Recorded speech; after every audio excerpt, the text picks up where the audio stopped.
Before I begin, I would like to ask anyone that is a man, woman, lesbian, bisexual, gay, straight, old, young, black, white, Asian, Christian, Muslim, conservative, liberal, poor, rich, intelligent, simple, trustworthy, politician, or have even the slightest sense of dignity whatsoever, to please leave the room, as you may take offense. In fact, that reminds me of this guy I saw down the street.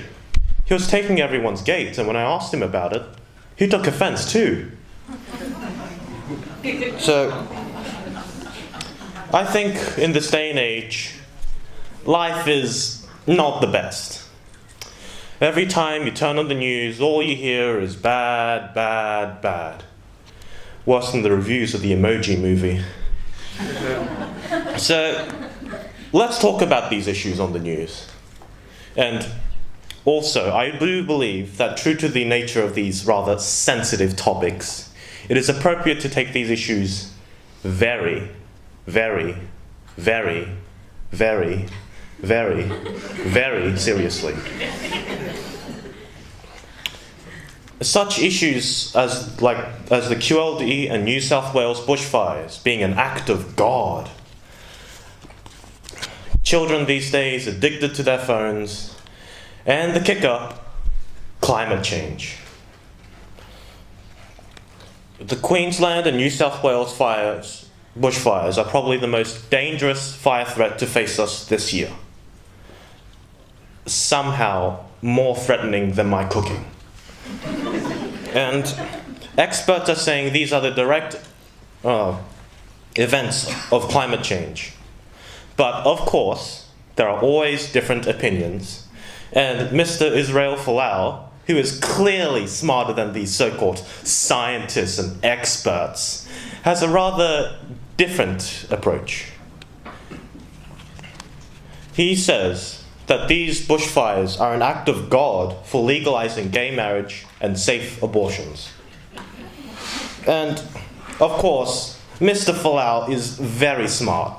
In fact, recently, he was so smart, he turned down a $1.5 million contract because he's that smart. And did you ever hear about the internet? It's a great tool to bully minorities, cowardly insult other people, and learn how to make nuclear weapons. All in good fun. And recently, there has been a rise in the debate about taking away our phones during school hours. And I must say, Mr. Buchholz, please do this right away.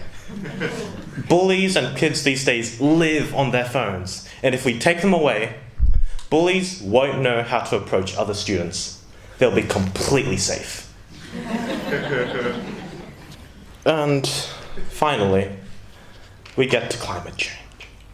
You've all heard it. It's global warming. The politicians are doing what they always do. The Bigfoot and Loch Ness monsters might be forced to migrate north where it's cooler. We've heard it 100 times. And we now even have protesters blocking the way to nature reserves and burning forests in protest. It's getting that serious. And I think these protesters are hypocrites, because stopping climate change is itself a form of climate change. And come on, our politicians are doing amazing work. There is no one I look up to, respect, and love more, and trust more than my politicians. Think of Barnaby Joyce as an example. He's such a family man, he got himself 2 families. And our Prime Minister, Kevin Rudd, Tony Abbott, no, Malcolm Turnbull? Scott Morrison, yes, Scott Morrison. He's doing amazing work for our country. At least so he says. In all seriousness, though, I think life's too grim to be sad and depressed about all the bad stuff that are going in this world. So I think once in a while, instead of crying and being sad about it, just take a laugh. Where's the harm in that? And so the next time there's the next big climate scare, the next time you hear on the news that someone has been offed by a fish, or the next time that a politician shows even the slightest hint of competency, don't cry. Just laugh.